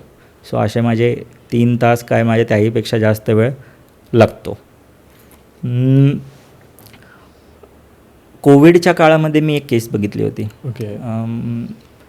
तो पेशंट जेव्हा मला भेटायला आला तर त्याने अगदी तो काकुळतीला आला होता आणि तो बोला की सर माझं हे शेवटचं स्वतःला चान्स देणं आहे. हो. ठीक आहे. आणि त्याचं हे वाक्य मला खूप म्हणजे असं मला स्वतःला पण ते मनामधनं मी हल्लो की हा असं का बोलतो आहे. ठीक आहे. मग जेव्हा मी त्याच्याशी डिटेल बोललो तेव्हा बोललो की मी आधी खूप सारे एक्सपर्ट्सकडं मदत घेतलेली आहे, पण म्हणावा तसा मला काही फरक नाही पडलेला. ओके. माझ्या घरचेही कंटाळलेत आणि मीही कंटाळलो आहे. तोला त्याच्यामध्ये पैसे गेलेले आहेत, वेळ गेलेला आहे, माझी एनर्जी गेलेली आहे, पण पाहिजे तसं मला आउटपुटच मिळत नाही आहे. तर माझ्या लक्षात आलं की याचा OCD जो होता हा त्याच्या फक्त बेडरूमपर्यंतच मर्यादित होता. ओके. तो बाहेर जेव्हा पडायचा किंवा तो एखाद्या थेरपिस्टकडे किंवा एखाद्या डॉक्टरकडे तो जात असेल तेव्हा तो ट्रिगर होत नव्हता. ओके. तेव्हा तो नॉर्मली सगळं वावरत होता, बोलू शकत होता, तेव्हा त्याला कुठलीही अडचण येत होत नव्हती. मग कदाचित तो औषधं घेत असेल, थेरपी वर्क हे क्लिनिकमध्येच करत असणार आहे तो. ठीक आहे. पण तिथं त्याची कदाचित सफिशियंट प्रॅक्टिस होत नसेल कारण की एक्सपोजरच नाही आहे. जे भीतीदायक जे त्याला ज्या गोष्टींची भीती होती ते त्याच्या बेडरूम पुरतीच होती. त्यांनी मला फोर्स केलं की सर तुम्ही प्लीज होम व्हिजिटला या एकदा. ओके. तुम्हाला सगळं काय ते कळेल. मी त्याचं ती विनंती मान्य केली. म्हटलं ठीक आहे मी होम व्हिजिटला येतो. आणि मग होम व्हिजिटला गेल्यानंतर जेव्हा घरच्यांनी मला सगळं सांगितलं की हा मुलगा लॉकडाऊनपासून, तर आता लॉकडाऊन संपलेलं आहे म्हणजे माझ्या मते तेव्हा 2022 वगैरे स्टार्ट झालं होतं. तो म्हणे तेव्हापासनं तर आत्तापर्यंत सर हा पहिल्यांदा हॉलमध्ये आलेला आहे. बापरे. तो बेडरूममध्येच सगळ्या त्याच्या ॲक्टिव्हिटी करतो. ठीक आहे. आणि सॅडली आपण म्हणतो की कोविडनंतर जे वर्क फ्रॉम होमची पद्धत जी आहे ते काही लोकांच्या बाबतीत खूपच म्हणजे ते दुष्टचक्रात अडकल्यासारखं आहे ते. त्याचे खूप सारे नुकसान पण आम्ही बघितलेले आहेत. तर हा वर्क फ्रॉम होम असल्यामुळं पण त्याला ते अजून कारणच मिळतं की मी बेडरूममध्येच बसणार आहे. ठीक आहे. मग जेव्हा मी त्याच्याशी बोललो सगळे त्याचं डिटेल केस हिस्ट्री आणि त्याचं सगळं म्हणणं काय आहे घरच्यांकडनं सगळं डिटेलिंग घेतल्यानंतर असं लक्षात आलं की त्याला स्वतःचे बॉडी वेस्ट जे असतात आपले की सलायवा, फिसेस, ज्याला आपण वीर्य म्हणतो, घाम म्हणतो. ठीक आहे.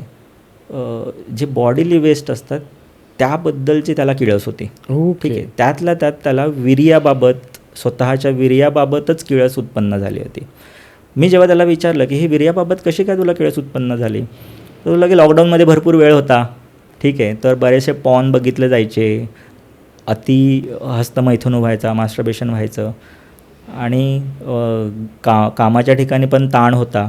तर माझ्याकडे रिलीफ होण्याचा एकच मार्ग होता की मास्टरबेशन. मी प्रत्येक गोष्ट जेव्हा जेव्हा मला ताण यायचा मी मास्टरबेशन करायचो. ठीक आहे.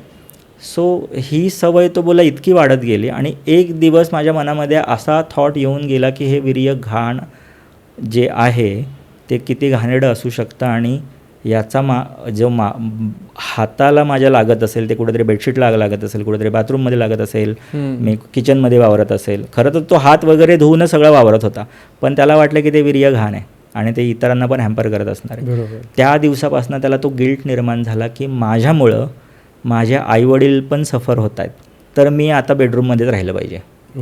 तर त्याने स्वतःला बेडरूममध्ये अशा पद्धतीने कोंडून घेतलं होतं की मी बेडरूमच्या बाहेरच येणार नाही. कारण की मी बेडरूमच्या बाहेर आलो की आईवडिलांना पण ते म्हणजे त्यांच्या नकळत ते हात लावत आहेत. मी त्यांना सांगू शकत नाही आहे की मी नेमकं टच केलेलं आहे किंवा मी हस्तमैथुन केलेलं आहे आणि हे सगळं घाणेरडं आहे. त्याला ते घाणेरडं वाटत होतं. खरं वीर्य ही अशी गोष्ट आहे की त्याच्यातनं कुठलंही आपण म्हणतो की काही जंतुसंसर्ग होत नाही वगैरे वगैरे. तर असं केल्यामुळं काय झालं की हळूहळू त्याचा रुटीनवर परिणाम व्हायला लागला. तो 2-2 आठवडे आंघोळच करायचा नाही. ठीक आहे. बाथरूममध्ये जायचा नाही. एका दिवसामध्ये 5-5 लिटर सॅनिटायझर संपवणं. ठीक आहे. दिवसाला साबणाच्या 5 वड्या संपवणं. ठीक आहे. किंवा विशिष्ट म्हणजे त्याच्यानंतर OCD त्याचा इतका वाढला होता की विशिष्ट पद्धतीनेच तो दार उघडायचा. म्हणजे तो दार ह्या पद्धतीने उघडायचा. तो नॉर्मली असा पंजा लावायचा नाही. तर तो कोपरा जो आहे तो कोपऱ्याने दार उघडणं. ठीक आहे. पाणी पण विशिष्ट पद्धतीने तो टच नाही झाला पाहिजे भांड्यांना वगैरे. ठीक आहे. कारण की जे वीर्य आहे ते सगळीकडे लागलेलं आहे आणि ते वाटायचं. सो ती गोष्ट इतकी वाढत गेली आणि ज्यामुळं नैराश्यामध्ये तो गेला आणि घरचे हेल्पलेस झाले. पण ही गोष्ट मला कधी कळाली जेव्हा त्याला त्या स्पेसिफिक जागेमध्येच ते सगळं ते ट्रिगर झालेलं होतं. आणि मग मी त्याच्यावर काम करायला सुरुवात केली. मग होम विजिट ठरलेल्या याच्यानुसार मी होम विजिटला जात होतो. आणि मग आज 3 वर्षानंतर तीच व्यक्ती व्यवस्थित बाहेर जाते, सार्वजनिक ठिकाणी मॉलमध्ये फिरते, रेग्युलरली काम करते, घरामध्ये वावर तिचा नॉर्मल आहे. आणि आज ती व्यक्ती मला म्हणते की सर मी किती मूर्ख होतो ना की मी 3 वर्ष माझ्या हॉलमध्येही आलो नव्हतो. किंवा हे पेशंट बऱ्याचदा अनुभवांमधनं आम्हाला सांगतात की आम्ही किती छोट्या गोष्टींना घाबरत होतो. ठीक आहे, आणि ही एवढी छोटीशी गोष्ट घेऊन आम्ही सगळं आमचं आयुष्य लिमिट करून टाकलं आणि तो अत्यंत महत्त्वाचा वेळ आम्ही घालवून टाकला. ठीक आहे. सो असे काही जे पेशंट अनुभव देऊन जातात ते खूप काही मला म्हणजे थेरपिस्ट म्हणून पण शिकून जातात. नक्कीच. आणि मनाला एक समाधान पण वाटतं की आपण थोडासा तरी एक खारीचा वाटा उचलून लोकांच्या आयुष्यामध्ये बदल घडवू शकतो आहे. खरं तर याच्यामध्ये आपण म्हणू की मेहनत प्रचंड त्या पेशंटची असते की त्याने ते एफर्ट्स घेतलेले असतात, औषधोपचार घेतलेले असतात. ठीक आहे. आणि प्रत्येक मी असं म्हणेल की OCDमधनं बाहेर पडण्यासाठी आपण म्हणतो कॉमन स्टेप ह्याच आहेत की एकतर तुम्ही विश्वासाने कुणाकडे तरी मदत मागणं, बरोबर, आणि त्याच्यामधले जे योग्य उपचार आहेत ते घेणं खूप महत्त्वाचं आहे, ज्यातनं तुम्ही OCDमधनं सक्सेसफुली बाहेर पडू शकता.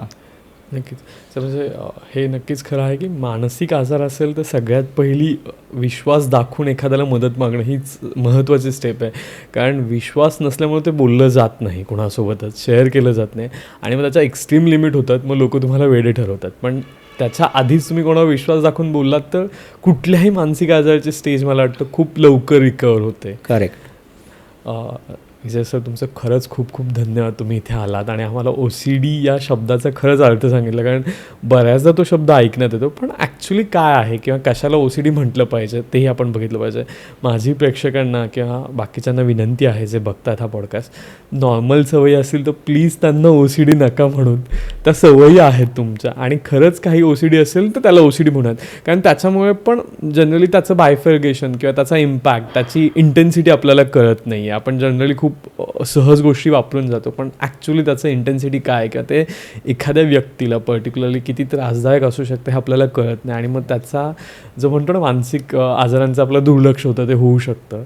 त्याचबरोबर तुम्हाला हा एपिसोड कसा वाटला ते सांगायला विसरू नका कमेंटमध्ये. आणि अशा कुठल्या कुठल्या मानसिक आजारातल्या गोष्टी तुम्हाला जाणून घ्यायच्यात किंवा कुठल्या सायकोलॉजिस्टकडून कुठल्या गोष्टी तुम्हाला जाणून घ्यायच्यात ते कमेंटमध्ये किंवा आमच्या इंस्टाग्रामला DM करायला विसरू नका. इथे कुठेतरी सबस्क्राईबचं बटन आहे, नक्की सबस्क्राईब करा. त्याचबरोबर इंस्टाग्रामला आम्हाला फॉलो करायला विसरू नका. तिथे आम्ही वेगवेगळ्या गोष्टी, स्टोरीज आणि डेली आयुष्यात गोळाबेळीच्या चॅनलसोबत, गोळाबेळीच्या टीमसोबत काय काय घडत असतं, किस्से हे सांगत असतो. धन्यवाद. आणि खरं सर तुमचे धन्यवाद. थँक्यू ऋषिकेश. तर तुझ्या टीमचे आणि तुझे मनापासून आभार आणि अभिनंदन की तुम्ही हा विषय पुढे आणलात आणि मला बोलण्याची संधी दिलीत. धन्यवाद. सो तुमच्या मनापासून आभार. Thank you sir.